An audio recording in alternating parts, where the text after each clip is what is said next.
तेज हो गई हैं। सभी अपनी अपनी रणनीतियों को अंतिम रूप देने में जुटे हैं। इसी कड़ी में पटना के ज्ञान भवन में बीजेपी की प्रदेश कार्य समिति की बैठक हुई, जिसमें रक्षा मंत्री राजनाथ सिंह भी शामिल हुए।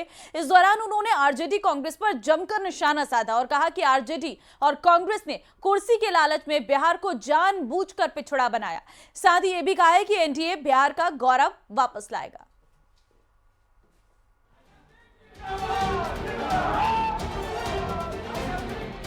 अगर बिहार का खोया हुआ गौरव कोई शक्ति लौटा सकती है तो केवल भारतीय जनता पार्टी और एनडीए ही लौटा सकती है और कोई दूसरा नहीं लौटा सकता। बिहार को उसका खोया हुआ गौरव लौटाने की ताकत सिर्फ बीजेपी में है। ये दावा किया है देश के रक्षा मंत्री राजनाथ सिंह ने।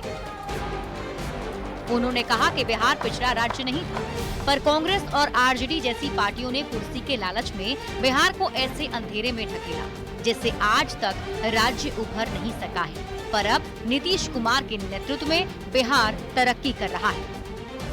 पिछले 2 दशकों में भाजपा और मुख्यमंत्री श्री नीतीश कुमार जी के नेतृत्व में बिहार ने अभूतपूर्व प्रगति की है।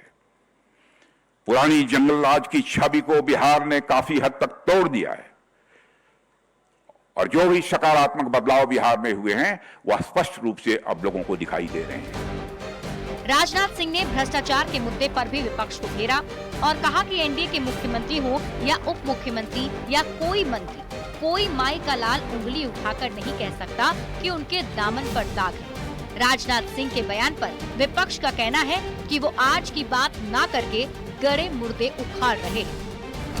वो सरकार के अपनी 20 वर्षों की उपलब्धि नहीं बता पा रहे, तो फिर वही पुराना कैसेट बजा रहे थे।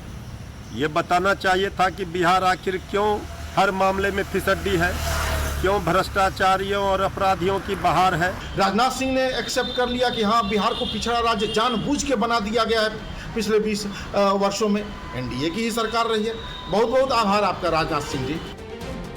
चुनाव से पहले बिहार बीजेपी का हमला तेज होता जा रहा है। प्रदेश के साथ साथ अब केंद्र के नेता भी विपक्ष की बखियां उधेड़ने में लगे हैं, तो विपक्ष इसे एनडीए की छटपटाहट करार दे रहा है। न्यूज़ 18 के लिए पटना से संवाददाता शैलेंद्र के साथ विनीता मिश्रा।